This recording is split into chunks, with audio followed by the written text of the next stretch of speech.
after a rough start to the season. It was the Dubai Capitals that just set the tone tonight. Absolutely sensational batting from Cox and Powell, of course. Their partnership was 119 off just 76 balls. Just the power, the class, the domination. It was their game all day tonight, even in the field. And it was just excitement from all the team, all around. They needed this win. It was so critical tonight, and they got the job done. Look at that.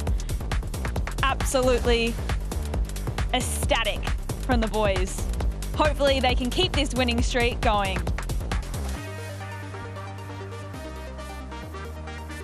Let's take a look at how the match panned out. It was obviously the Knight Riders who won the toss and decided to bowl first, but it was the Capitals' night all night long. Powell, 96 not out, Cox, 52. Obviously, their 119-run partnership. And then it was the boys with the ball, Salam Keel, Nabi, just showing absolute class and domination. Let's take a look at the points table and see where the teams are sitting. Now, after tonight's game, Dubai Capitals move into third spot and Abu Dhabi Knight Riders take a drop down to fourth spot on the table.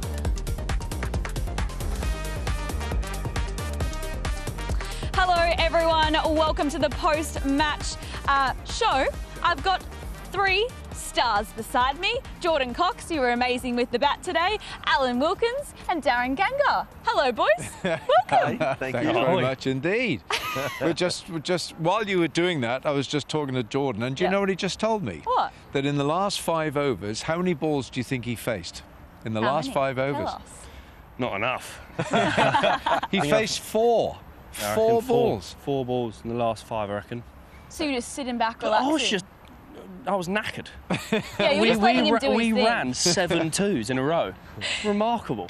That's because Rodman Powell was doing all the damage. Could you imagine what would have happened if he'd faced more balls? Well, exactly. It could have been scary stuff for the Knight Riders. They're probably lucky. But you just got to kick back and watch the show. Do you actually sit back and go, God damn, he's a good batter down the other end? Correct. I was like, I better hurry up here because he is moving on quick. Yeah. But he's absolutely incredible. The quality of ball striking is out of this world. All the West Indian boys seem to have so much power and strength. So to let him have a bit of fun and me sit at the other end, best seat in the house, was pretty good. Darren, I want to hear your thoughts on this man's performance tonight. Yeah, we looked at them very closely, that 119 partnership. And Jordan, what we saw from you is that ability to meet the ball, to advance, to change the lengths, to hit straighter, whereas Rodman Paul, primarily his approach was to stand back into the crease. Maybe that one strike off Sunil Narayan that went over extra cover for 6. That was probably the only time he left his crease and advanced. So it was great to see how you complemented each other. And I think it was a desperate partnership when it started because you had lost wickets 2 in the power play. And I think you knew that you had to go in excess of 180 if you had to win, because we've seen how advantageous the toss is for captains winning and opting to bowl first. And I think you played the brilliant innings to complement Rodman Paul and then to get your team to 180 plus. Thank you very much. Appreciate that. We said at the drinks, they were like, oh, what do we reckon? I was 185 we would have been really happy with, but at one stage we were running that many twos, we were thinking we both going to have to retire. So yeah, I think 180 on any pitch is a great score, and especially when you get early wickets, that helps a lot. Yeah, and what about the quality of that pitch tonight? Because it has not been the easiest pitch. How did you find it?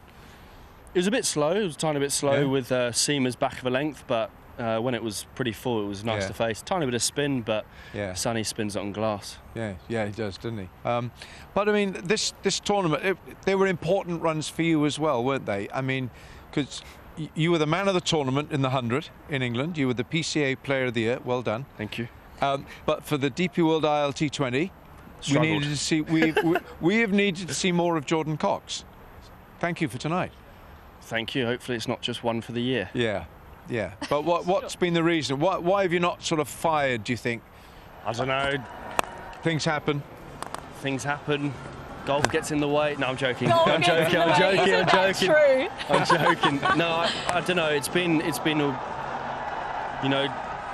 having new owners, different coaches Yeah. like give you different parts of advice, and being youngish, it's been probably listened to them too much. Yes. So now it's about just, I know my game enough to just go, this is what I want. I don't have to, like, not to be rude, I don't have to listen to you. Like, I will take stuff in, but I will think to myself before going, yeah, I'll try that, and then go, I'm being dropped. So I'd rather do it on my terms. Yeah. I like that. What I want to find out is what is that secret to your T20 batting that allows you to have that natural instinct to reverse sweep an Andre Russell at full throttle? You tell me, what's the essence of your success tonight with the bat? It's a great question. I think just trying to be as fearless as possible, but like there's a difference in fearless and reckless, so it's trying to find that balance. But I felt like I needed a boundary, and the two people, third man and fine leg, were up, and I was like, he's going to bowl Yorkers, so let's try it. I actually thought I missed it. I hit the ground as well, so then I was looking for it, and I saw it go over, so it was a bit of luck. Nice little contest with you and Piyush Chawla, the Indian leg spinner. You decided to take him on. Here we go. You went for a little ride down the pitch there. Yeah, that was called 6 or out. Not to be rude. I'm loving the honesty from you tonight. It's quality. Yeah, that was. I better get a move on here. Strike rate probably wasn't high enough, so I thought better get a move on. There's people in the dugout thinking, "Come on, hurry up!" So gave it a go. We liked it, didn't we? It was entertaining, didn't you think? Certainly did. Entertainment galore. I want to put him on the spot again. I mean, okay, here we go. We've been watching your team play this season. Of course, your success last season was built around your opening partnership, your top three. Haven't really seen your top three fire. Knowing yourself as a T20 batter, you thrive a lot batting top three. At some point in the future, are we going to see you become that solution for more production of runs in the top three? I just get told where to bat. I wish I'd give you more than that. I think if it was out the power play, I might have gone in like to face spin, but I don't know. You know, it's one of those where your head coach, your batting coach. But would you relish that opportunity to bat there? I'll bat anyway. Yeah, it doesn't bother me. Yeah, you know, I was playing for England not long ago, and I had to bat 7. So wherever you can get a chance to be in the team, I'll bat wherever. You can't bat 7. Sorry. Do you want me to have a word with Baz? Or probably not a great time. No, it's not, is it? No, leave him alone. Unfortunately not. And he definitely is not over-prepared. No, you're not over-prepared, are you? No, that you know where he's coming from with that, don't you? Not answering that question. No, right. I do want to play Test cricket. I want to save you from that conversation. Yes, please. We got to talk about Robin Powell, who obviously was the partnership, but Darren, I want to hear your thoughts on him because he just was seeing the ball very well tonight. 96, not out. We were thinking he was going to get 100, but not quite in the end. Didn't have enough balls. Well, I saw him score his previous 2 T20 centuries. One was against England in a T20 international, and you always felt that Robin Powell was one of the guys who can really grow his game into being consistent in this format, and that he's done. And that's because of his transformation in his ability to play spin. We all know that he can strike the seamers out the park, down the ground, leg side, at times a little too biased leg side. But in this innings, he showed that great balance in terms of hitting through the offside too, and more so what he did against Sunil Narine. I think Narine last 3 overs went for 13, 10, 13, and it was primarily Robin Powell just standing back, knowing Sunil Narine and what his strategy was, picking the gaps through the offside, not only trying to go leg side.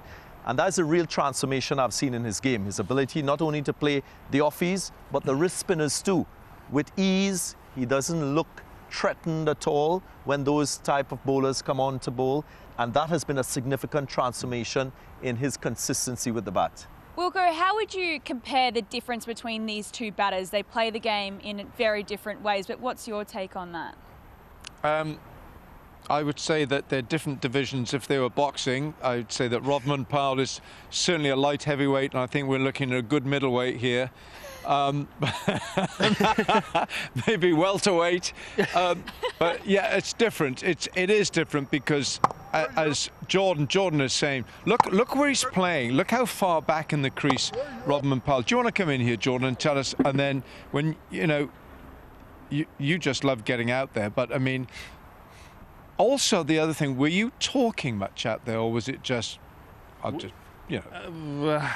we were at a point till we started running twos, and then he actually got a bit out of breath. He did, and then he ended up calling for a timeout, and then he lied on the floor. I think I turned around and he was laying on the floor. I was thinking, what's going on here? No one's coming on. He's just having a breather. But no, obviously you talk every over. You do. You know, it was more like matchups, and he was just like, stay calm, try and take a boundary early part of the over, and then tick over. Yeah, I like that. That's good.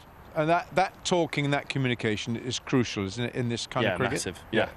Knowing you play with all different people. Yes. You know, when you play, you know, back home in the 100 or Vitality Blast, you know, you're playing with these people consistently. You know these people, but you come here, you've got nine overseas players or 8 overseas players. Yeah. You know, you have to get to know them on a different level. Good, like that. All right, well, thanks, Jordan, so much for joining us on our little post show. You played sensationally today, so good luck for the rest of the tournament. Thank you very Hopefully much. we see you again here soon, but thanks so much for the chat. Perfect, thank you. All righty. Well, I'm going to kick you off. You can I'll go now. take that from you. Yeah. Jordan, thanks a lot. Guys. Thank you. Thanks, Jordan. There we are. I'll jump in with you You guys. jump in Come a here, little yeah. bit closer. Wasn't that sensational from him tonight? But we want to talk about Salam Keel. The bowling efforts from this Dubai Capitals side was really, really great work. But Salam Keel, he really shone tonight. Well, he's just giving this side belief, because I think, you know, when a bowler is doing it consistently as he is, you know what happens is the other team members look towards that man as a pivotal person, and that's what Willey is doing, isn't it? He's just going about his business. He's backing himself, and he has been one of the bankers. That guy there has been one of the bankers for the Capitals, and that's why the skipper has been able to look at him and say, I need you. And he's delivered, and I love the way he's delivered. He's different. You know, there's a lot of things happening. His run-ups different, and he's all arms and legs, and then suddenly he delivers this thing that asks a lot of questions and probes, and that's why he's effective. Why does he excite you? I would say that little spell of bowling to Andrew Russell. Yes. 2 deliveries he bowled. He was tonked out the park for 6, and then he returned with that 3rd delivery. For him to maintain his composure in his very first over, to respond to that type of I would say savagery from Powell. Yeah. I mean from Russell was impressive, because he was able to now think clearly, to realize that he had to shift his line a little bit wider outside the off-stump, flight the ball a little bit more. Many times you would see bowlers in that situation get flatter, get faster, but it wasn't to be. Salam Keel was still with the guile, still with that, I would say, composure to use that strategy to good effect and get that wicket. Because in commentary, I always say, I use the word brave. I say that bowlers have to be brave, especially spin bowlers, because, and I like that word you said, savagery, because these guys hit the ball so hard. I mean, just look at the size of this ground, and Rodman Powell, Jordan Cox, you know, they're hitting it up into these tiers. So you as a bowler, you've got to back yourself over the 22 yards right there, knowing that that guy can put you into the stand, and you back yourself, and that's what Willey is doing so well here. I love his confidence, and it's coming through in high quality bowling. It sure is. Yeah. I want to take a look at the winners of our contest that ran from yesterday. So these are the names. If your name's up on the screen, congratulations, you've had a win. Now the questions for this contest is who won the toss at the DP World ILT20 Season 3 final, and question number 2 was which bowler had the best economy in last season. So these are tonight's winners. Congratulations, guys. I hope that your prize excites you very much so.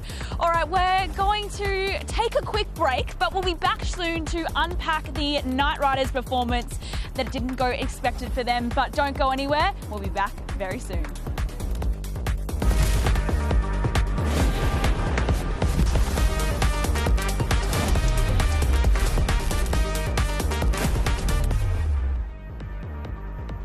Well, match 7 was an absolute belter. The Dubai Capitals were absolutely dominating today's game right from the get-go. Powell on 96, Cox on 52. What a partnership that was, 119. And then it was into the hands of the gun bowling lineup from Dubai Capitals. Salam Keel, Nabi, what a combination they are. What a game for the Dubai Capitals to have a win. Hello everyone, welcome back. Just a reminder, I'm with Alan Wilkins and Darren Gengar. Boys, we witnessed a fantastic game, but I want to talk about Nabi. He was dropped last game, but didn't he come back and show his ultimate power tonight? He did, and he showed why he is such an invaluable asset to this Capitals team. He's got guile with his off spin. He got that prize wicket of Liam Livingston, and then with the change in angle from round the wicket, just being able to deceive the opposition. So I also think it's important to mention the way he takes his time at the top of his mark. He gives himself a little more time, maybe just disrupting the batter's concentration flow, because many times in a T20 game, the game is going at a rapid pace. And for you to get in control of a batting team that is dominant, it's about slowing the game down. And he does that nicely without really crossing the line and it becoming unethical. I also feel that because he is an off spinner, he understands the landscape very well. He's been playing for a long time, and I had a chat with him before the start of the game. He continuously plays the game of cricket so that he doesn't go into a lull in terms of his own form. And that has been important for his longevity in the game and his continued success too. He's a young 40. He's been playing all that experience, you know, as Darren is saying, all that experience manifests itself into how he bowls with such guile. He bowls with his head. He knows what he's doing. You know, I mentioned, I think, in commentary that his arms dropped a little bit, but he does that as a tactic as well, because he comes round the wicket with a lower arm, he comes over the wicket with a higher arm, so he's changing and he's asking questions for the batters down the other end. So he's a very, very savvy, knowledgeable cricketer, and he can bat. And they call him the president because he's the president of Afghanistan cricket. He's a lovely, lovely human being, and I think what he brings to any side is a calmness. Is a calmness and a knowing, and that's great for any side. For him to be here, and he wouldn't have worried the fact that he was not playing in the previous game. Doesn't matter. He's played so much cricket. He said, "Okay, I'll play in the next game." There's that calmness and that assuredness that only experience brings. Well, let's get to know our president just now. अभी तो माशाल्लाह आपका बेटा भी cricket खेलने लग गया है, तो is he also going to play ILT20 next time? That's why I call myself Buddha, yeah. Buddha ho gaya. He hit me on 6 in the last tournament in Afghanistan. He hit me on a first ball of the tournament. Yeah, he's playing cricket. He's now in HPC camp, batting camp in Afghanistan. Hope one day we play together for Afghanistan. So, as a father, when that happens, I mean, obviously you guys are professional cricketers. Silent क्या करना है?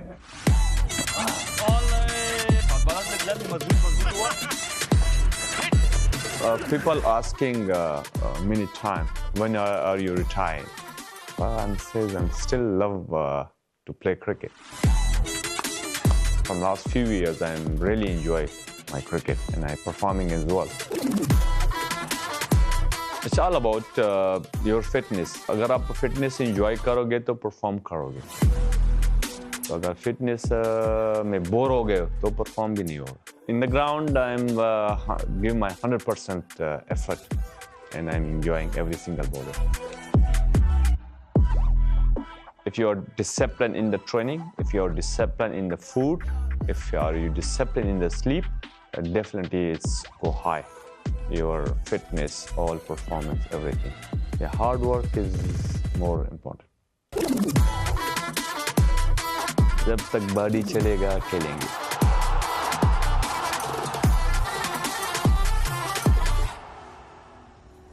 Now, how special that he gets to play alongside his son. In the Spagiza League, we saw that his son actually hit him for a 6. Cop that, Dad. Yeah, it's for bragging rights, isn't it? Imagine that. I mean, imagine how he feels. Mohammad Nabi, still a high-priced commodity in the leagues. Here he is playing in the DP World ILT20, and his son is playing as well. So, I mean, I think it's a wonderful story. And I hope that Nabi plays for another few years because he's got more to offer. I haven't seen his son play, have you? Have you seen his son play? I haven't, but I've read about him, Oh, heard about right. his talent Yeah, and ability. yeah. And I guess that's a legacy product for him. Yeah. And what he's achieved in the game, Yeah. because you look at what he's done, Rashid Khan has done for Afghanistan cricket, Yes. and you see the plethora of Afghanistan players Yeah. plying their trade Yeah. across the different domestic Yeah. leagues. It will only strengthen Afghanistan's Yeah, cricket. yeah. Absolutely. Yeah. Now, we also want to talk about Willey's tickets. Tickets. Who? It's his tickets. No, it's his wickets, Grace. I thought we were on a contest. We're then. going to win. We actually won today seeing his wickets because weren't they outstanding, Wilco? Well, look, this fella can bowl, right? David Willey on his day. And do you know what would have been a motivating factor today? The fact that he was bowling to English players. Alex Hales to start. You see that sign there? That sign there, this what's that jazz well, about? that's the number of times he's got him out. He's got Liam Livingston, and it's 10 times. So he was going, I got him out 10 times. I got him. That was a brag. That was a boast. So yeah, he's David Willey, always a top performer in this cricket. Darren, you wouldn't celebrate that like that, would you? I will. And the other thing to note is that was his 15th wicket in this league in the first over of Yeah. an innings. That is how effective he has been as an opening bowler Yeah. in T20 cricket for his franchise team. So a player like that you want to have in your team because he's a game changer. He'll make use of the new ball. He shows that he's accurate with the ball, and he's alongside two other left-arm seamers who have dominated on that list of wicket takers in the first over. Mohammad Amir, brilliant as well. Yeah, wicket takers right at the top. Brilliant to watch. Faruqi too. Great information. All All yours. right. Well, thank you so much for joining us, Yeah. guys. We'll be back tomorrow. It's the Vipers taking on the Giants. We cannot wait to see you back here at Dubai International Stadium.